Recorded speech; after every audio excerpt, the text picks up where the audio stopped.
मंडळी, तुमचा पुन्हा एकदा मालवणी बोको या यूट्यूब चॅनलवर स्वागत असा। आज आपण दोन भयानक गोष्टी बघणार आहोत। पहिली गोष्ट एका कोचिंग क्लासात दोन मुलींसोबत घडली होती आणि हा प्रकार इतको भयंकर होतो की तुम्ही सुद्धा चांगलेच घाबरतलास। पण ही गोष्ट तुम्ही पूर्ण ऐका आणि अजून तुम्ही हा चॅनल सबस्क्राइब करूक नशाल तर लगेच सबस्क्राइब करून टाका।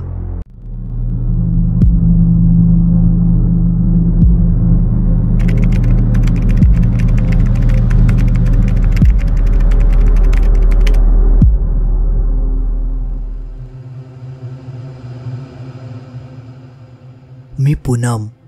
ही गोष्ट मी आणि माझी मैत्रीण आस्था हिच्यासोबत घडली होती। तर झाला असा होता, मी आणि आस्था एका कोचिंग क्लासात जायचं ठरवलं होतं। तेव्हा आमची नुकतीच 9वी झाली होती आणि 9वी नंतर मे महिन्यात आम्ही 10वीचं कोचिंग क्लास लावलं होतं। आम्ही ज्या ठिकाणी गेलो होतो त्या ठिकाणाचं आम्ही नाव तर सांगू शकत नाही, पण थंय PG हॉस्टेल होते आणि एका खोलीत 2 जणांका राहायचं होता। त्यामुळे मी आणि आस्था आम्ही दोघांनी एक खोली बघितलं। आम्ही बऱ्यापैकी सगळ्यांच्या लवकर गेलो होतो, त्यामुळे लय ते खोली मोकळे होते। आम्ही सगळ्या शेवटची खोली घेतलं। ती खोली एकदम हवेशीर होती। दोनवल्या बाजून फणफणावून वारो येत होतो। त्या व्यतिरिक्त बाहेर बाल्कनी सुद्धा होती, म्हणून आम्ही ती खोली पसंत केलं आणि त्या खोलीत राहावं लागलं। आणि सगळ्यात महत्त्वाची गोष्ट म्हणजे त्या PG हॉस्टेल संपूर्ण मुलींसाठी होता, त्यामुळे काय घाबरायची गरज नाही होती। बघता बघता त्या हॉस्टेल संपूर्ण भरान गेला। वेगवेगळ्या भागातून थंय मुला शिका केली होती आणि हळूहळू आमची त्यांच्याशी मैत्री सुद्धा होऊ लागली होती। आमचं संपूर्ण दिवस कोचिंग क्लास करूकच जायचो। उरायची ती फक्त रात्री जेवण वगैरे आम्ही त्या खोलीत झोपाक यायचो। एवढं त्या खोलीचं वापर होतो। पहिल्या आठवड्याभरातच आम्ही सगळेजणी रुळून गेलो होतो। आमचा अभ्यास देखील खूप उत्तमरित्या चालू झालो होतो। वेळच्या वेळेवर सगळी शिकवणी होक लागली होती। तरी आमका थंय जाऊन 10 दिवस झाले होते। तर एक दिवशी माझी मैत्रीण आस्था माका म्हणाक लागली, पूनम, माका रात्रीचा ना जरा विचित्रच वाटता, म्हणजे कधी कधी एकदम गुदमरल्यासारखं वाटता आणि खूप वाईट स्वप्न सुद्धा पडतात। असा वाटता की कोणतरी माझे हातपाय घट्ट धरून ठेवल्यानं। तसा मी तिका म्हणालय, अगं तू काय घाबरा नको। जेव्हा आपण एखाद्या नवीन जागेत राहाक येतो तेव्हा असं प्रकार घडूक शकता। तू एकदा हे रुळलंस ना की तुका बरा वाटतला। तू आराम कर, तू जास्त विचार करू नको, शांत झोप।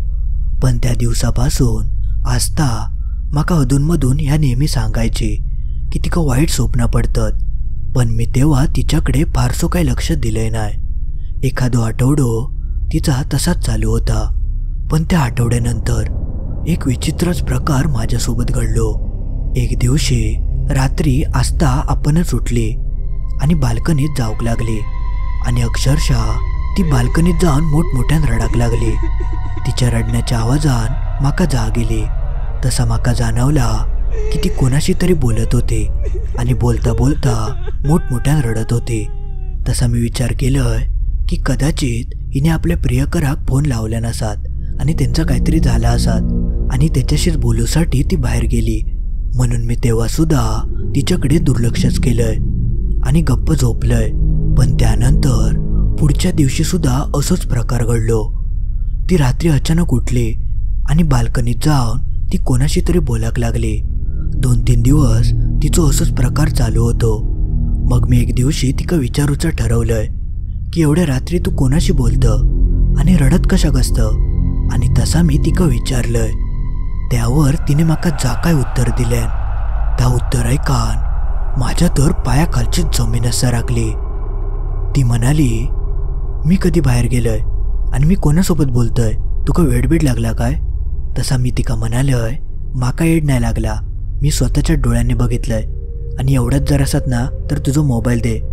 तसं तिने पटकन आपलं मोबाईल दिल्यान मी तिचं मोबाईल चेक केलंय, पण रात्रीच्या वेळी तिका खंयचोच कॉल इलो नाही होतो आणि ती कोणासोबत बोलली नाही होती. माका तेव्हा चांगलोच धक्को बसलो. पण तेव्हा सुद्धा माका असा वाटला की आस्था या माझ्यापासून सगळा लपवता आणि तिने कॉल हिस्ट्री डिलीट सुद्धा केल्या नसात. पण ती तेव्हा सुद्धा माका एकच वाक्य बोलली होते की माका या खोलीत विचित्र वाटता आणि तू जा काय बोलतं त्याच्यातला मी कायच केले नाही आणि मी रात्री या खोलीच्या बाहेर कशाक जाव आणि रात्री मी उठूक पण शकत नाही अशी माझी अवस्था असता. कोणतरी माझे हातपाय घट्ट पकडून रावता. मग मी कसा उठलय असा मनान ती आपले हातपाय दाखवूक लागले. तिच्या हातापायांवर कसले तरी निशाण पडले होते. असा वाटत होता की कोणीतरी नखांनी तिका ओरबडलेला असा. पण मी आस्थाची नखा बघितलंय तर तिची अजिबात नखा वाढली नाही होती. मग या नखांचं निशाण कोणचं असा. त्यावेळी माका पहिल्यांदा भीती वाटली. म्हणून मग आम्ही दोघींनी ठरवलं की आपण उद्या वॉचमनांका भेटूया आणि आमका खोली बदलून देऊक सांगूया. पण त्या दिवशी रात्री सुद्धा तसोच प्रकार घडलो. आस्था आपणच रात्रीची उठली आणि फोन घेऊन बाल्कनीकडे जाऊक लागली. तेव्हा मी तिका म्हटलंय गो थांब काय चाललं. त्यावर ती वेगळ्याच आवाजात म्हणाली गप झोपतो असा म्हणान ती बाल्कनीत जाऊक लागली. मी त्या रात्री इतका घाबरलो होतोय की ता मी शब्दात मांडूक शकत नाही. कारण तो 100% आस्थाचा आवाज नाहीच होतो. माझ्यात तेव्हा इतकी हिंमत नाही होती की तिका बाहेर जाऊन मी परत विचारतोय की काय झाला. मी शांत तयच झोपान रावलंय आणि त्या रात्री सुद्धा ती बाहेर जाऊन कोणाशी तरी बोलाक लागली आणि नेहमीसारखी रडाक लागली. माका तर या सगळा काय घडता ता समजत नाही होता. पण जा काय घडत होता ता खूप भयंकर होता. मी ती रात्र कशी काढलंय ता फक्त माझा माका माहिती. रात्रभर जागरण केल्यामुळे आस्था काय सकाळी कोचिंग क्लास का येत नाही होती आणि तिचं आता अभ्यासावर सुद्धा लक्ष लागत नाही होतं. तिचं वागणं सुद्धा बदलून गेला होता आणि तिका जर याबद्दल काय विचारला तर ती म्हणायची मी हा केलं येत नाही माका कायच आठवत नाही तू या सगळा काय बोलतं. पण एक दिवशी आम्ही कोचिंग क्लास का जाऊक निघालं होतं तेव्हा खालचे वॉचमन काका आमका सहजच विचारूक लागले तुम्ही त्या शेवटच्या खोलीत राहतास ना तर सगळा काही ठीक आहे ना म्हणजे काय त्रास वगैरे नाही ना होत. त्या वॉचमन काकांची ती वाक्य ऐकान आम्ही जागेवरच थांबलो. तसं मी तेंका म्हणालोय त्रास म्हणजे नेमका काय म्हणायचा तुमका. तसे ते बोलणं टाळूक लागले आणि म्हणाले काय नाही मी सहजच म्हणालोय. पण आमच्यासोबत जो काय प्रकार घडत होतो आणि ती वॉचमन काकांची वाक्य ऐकान माका एक गोष्ट समजली होती की थंय नक्कीच काहीतरी विचित्र घडता. म्हणून मी कोचिंग क्लासासून परत हॉस्टेलमध्ये येताना त्या वॉचमन काकांका भेटलंय आणि त्यांच्या कानावर सगळं विषय घातलंय आणि त्यांका विचारलंय त्या रूममध्ये नेमका असा काय घडला. तेव्हा त्यांनी माका एक गोष्ट सांगितल्याने आणि ती गोष्ट ऐकान माझे तर हातपाय थरथर कापाकत लागले. ज्या सगळ्याची माका भीती होती असाच काहीसा थंय घडला होता. ते म्हणाले ह्या जो हॉस्टेल असा त्या आधी मुलांचा हॉस्टेल होता. हे सगळे मुलगे रावायचे. एक दिवशी या हॉस्टेल साफ करूसाठी एक बाई येली आणि ती एकदम तरुणच होती. ती जेव्हा शेवटची खोली साफ करू गेली तेव्हा त्या खोलीतल्या काही मुलांनी तिका त्रास देऊक बघितल्याने तशी ती त्यांका घाबरान थैना पळाक लागली. ती थंय इतकी घाबरली होती की तिचो पायाखाली लक्षच गेलो नाही. सगळ्या जमिनीवर साबणाचं पाणी पडलेला होता. त्या साबणाच्या पाण्यावरसून तिचो पाय सरकलो आणि ती सरळ्या बाल्कनीसून खाली उडावली आणि खाली पडता क्षणी ती जागच्या जागी ठार झाली. आणि तेव्हा बाल्कनीची भिंत जास्त उंच नाही होती. या घटनेनंतर ती भिंत उंच केलेली असा आणि तेव्हापासूनच मुलांच्या हॉस्टेलची जागा बदलल्याने म्हणून या मुलींचं हॉस्टेल असा. पण त्या सगळ्या प्रकारानंतर ती जी खोली होती ती कायमची बंद केल्याने कारण तो सगळं प्रकार त्याच खोलीच्या दारात घडलो. पण यंदा मुलांची संख्या खूपच वाढली. त्या कारणामुळे त्यांका ती खोली उघडूची लागली आणि नेमकी तुम्ही त्या खोलीत रावाक गेलास. त्या वॉचमन काकांची ती गोष्ट ऐकान माका कळून चुकला की नक्कीच त्या कामवाल्या बाईचो आत्मा त्या खोलीत भटकता आणि तोच आत्मा आस्ताक त्रास देऊ बघता आणि ती हळूहळू तिच्या शरीरात प्रवेश करता. त्या सगळ्या प्रकारानंतर मी आणि आस्था आमच्या खोलीतला सगळा सामान भरलं आणि हे सगळं प्रकार त्या कोचिंग चालवणाऱ्या मास्तरांका सांगितलं. पहिल्यांदा त्यांचं काय आमच्यावर विश्वास बसलो नाही, पण जेव्हा आम्ही आस्थाच्या हातापायांवरचे ते नखांचे ओरबडे दाखवलं तेव्हा ते चांगलेच घाबरले आणि त्यांका त्या सगळ्यावर विश्वास ठेवचोच लागलो. पण ते न्यू विषय बाकीच्या मुलांका अजिबात सांगूक नाही आणि त्यांनी लगेचच आमची दुसऱ्या खोलीत सोय केल्याने आणि ती खोली कायमची बंद केल्याने. पण आमका मात्र थंय जो काय अनुभव इलो होतो तो आम्ही कधीच विसरू शकत नाही होतो. असे पण प्रकार घडत असतात. एखाद्या ठिकाणी कोणाचा तरी दुर्दैवी मृत्यू होता आणि कधी कधी तो आत्मा मुक्त होता तर कधी कधी थयच भटकत राहता. आणि तो जर आत्मा थयच भटकत राहलो तर तो थंय राहणाऱ्या माणसाक त्रास दिल्याशिवाय राहत नाही. पण त्या बाईच्या आत्म्यान आस्ताकच कशाक पकडल्यान या काय माका कळला नाही. पण आमचं नशीब मात्र चांगला होता की त्या वॉचमन काकांनी ती सगळी गोष्ट आमका लवकरच सांगितल्याने आणि आम्ही लगेचच ती खोली सोडून दिलं. नाहीतर आस्ताचा काय झाला असता याचा मी विचारसुद्धा करू शकत नाही. मित्रांनो, ही होती आपली पहिली गोष्ट. ही गोष्ट आवडली तर नक्की लाईक करा. आता आपण वळूया आपल्या दुसऱ्या गोष्टीकडे. आमच्या घरात एक कार्यक्रम होतो म्हणून आदल्या दिवशी संध्याकाळी माका आई म्हणाली की मिठाईच्या दुकानात जा आणि मिठाई घेऊन ये. मी तरी 6च्या दरम्यान मिठाई आणूसाठी मिठाईच्या दुकानात जाऊक निघालोय. त्या दुकान तसं बऱ्यापैकी लांबच होता आणि मी तेव्हा पायी पायीच जायत होतोय. आमचा जो नेहमीचा रस्तो होतो त्या रस्त्याचा काम चालू होता, त्यामुळे तो रस्तो पूर्ण बंद केलेला होतो. म्हणून माका एका पायवाटेन जावचा लागणार होता. जेव्हापासून तो रस्तो झालो होतो तेव्हापासून त्या पायवाटेचो फारसो कोण वापर करत नाही होतो. पण नेहमीचा रस्तो बंद झाल्यामुळे त्या पायवाटेन गेल्याशिवाय पर्याय नाही होतो. तरी 6:30 पावणे 7 पर्यंत मी मिठाई वगैरे घेतलंय आणि ती मिठाई घेऊन मी परत घराकडे येऊक निघालोय. माका काळोख पडायच्या आधी घराकडे पोचायचा होता म्हणून मी पटपट पावला टाकतच चलत होतोय. तरी 6:15च्या दरम्यान मी घराकडे येऊन पोचलोय. बाहेर अजून थोडाफार दिसत होता पण शाप काळोख पडायच्या आधी मी घराकडे तर पोचलो होतोय.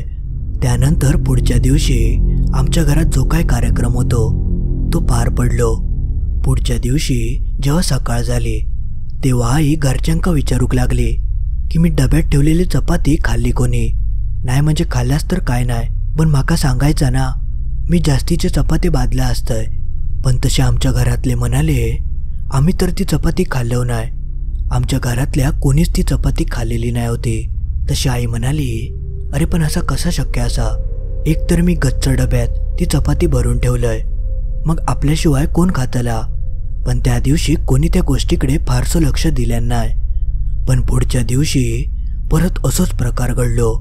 रात्रीच्या जेवणानंतर थोडाफार जा काय जेवण उरला होता त्या आईन डब्यात भरून ठेवलेला होता आणि त्या सगळा जेवण पुढच्या दिवशी सकाळी आपणच गायब झाला.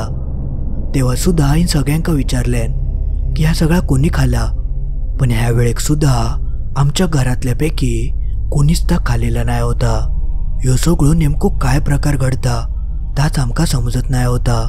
आणि बरा असाव नाही की खंयचं तरी मांजूर वगैरे इलानी खाल्यान, कारण जा काय जेवण होता त्या एका घट्ट डब्यात भरून ठेवलेला असायचा.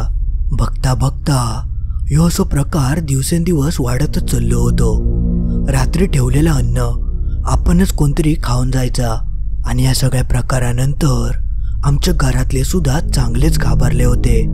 आणि बघता बघता ही गोष्ट संपूर्ण गावात पसरली. तशी बरीच माणसं या सगळ्या बघूक सुद्धा आमच्या घराकडे जमली होती. एक दिवशी आमच्याच गावातलो माणूस बोलता बोलता बोलान गेलो की या खायच्या भूताबिताचं काम नाही ना. तेव्हापासून आमच्या मनात ती एक भीती निर्माण झाली. पण असा अचानक भूत खैसून इला. इतकी वर्ष आम्ही या घरात राहतो, असं कधीच प्रकार घडलो नाही, मग आता अचानक कसं काय.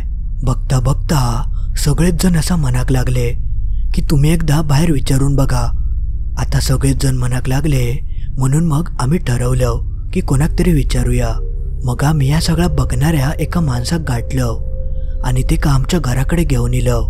तो माणूस जसो आमच्या घरात पाऊल ठेवता त्या क्षणी तेका समजला की घरात नक्कीच एका आत्म्याचो वास असा. तो आमका जास्त काय बोललो नाही. तो म्हणालो की तुमची शंका बरोबर असा, तुमका जसा वाटता तसाचा. ह्या घरात एक आत्मो शिरलो हा आणि तेका लय दिवस नाही झाले आहेत. तसे आम्ही सगळे तेंका विचारूक लागलो, पण असो अचानक आत्मा इलो खैसून.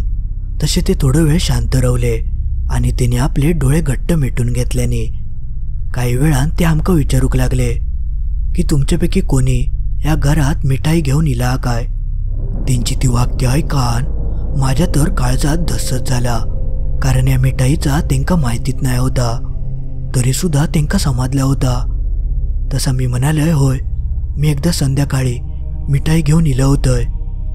तेव्हा ते म्हणाले की तू संध्याकाळच्या कातर वेळेक ही मिठाई घेऊन इलं आणि या मिठाईचं सगळं सुगंध सगळीकडे दरवळत होतो आणि ह्याच वासाच्या मागसून तू घराकडे येताना एका आत्म्याक घेऊन इलं आणि तोच आत्मो ह्यो सगळं प्रकार घडवून आणता. पण आमचा सगळ्यांचं नशीब चांगला होता की आमका या आत्म्याबद्दल लवकरच समजला. त्या माणसान लगेचच आमची गृहशांती केल्यान आणि त्यांनी माका एका जागेवर तसलीच मिठाई ठेवूक सांगितल्यान. त्याप्रमाणे मी तशीच मिठाई त्या जागेवर नेऊन ठेवलंय आणि ती जी जागा होती ती त्यात पायवाटेच्या मध्ये लागायची. आणि जेव्हा आम्ही त्या सगळा केलं तेव्हा तो प्रकार थांबलो. आईन त्या दिवशी जाणून बुजून जास्तीचा जेवण ठेवलेला होता. सगळेच जण खूप घाबरले होते आणि सकाळची वाट बघत होते. पण जेव्हा सकाळ झाली तेव्हा त्या सगळा जेवण जशाक तसा होता. तेव्हा मात्र सगळ्यांच्या जीवात जेविलो. ह्या सगळ्या गोष्टीवर ना सिद्ध झाला की आमच्या घरात जो कोण आत्मा शिरलो होतो तो आता या घर सोडून निघान गेलो होतो. मंडळी, आज पुरता एवढाच. तुमका हे 2 गोष्टी कसे वाटले त्या कमेंटमध्ये नक्की कळवा. आणि तुमका जर हे गोष्टी आवडल्या असतील तर नक्की लाईक करा आणि आपल्या मित्रमैत्रिणींका हे व्हिडिओ शेअर करूक विसरा नको. आणि सबस्क्राईब तर तुम्ही केला असालच. चुकान जर कोणचा रावला असात तर लगेच सबस्क्राईब करून टाका. चला तर मग लवकरच भेटाया अशीच एक आगेवेगळी आणि भयानक गोष्ट घेऊन शुक्रवारी ठीक रात्री 10:30 वाजता.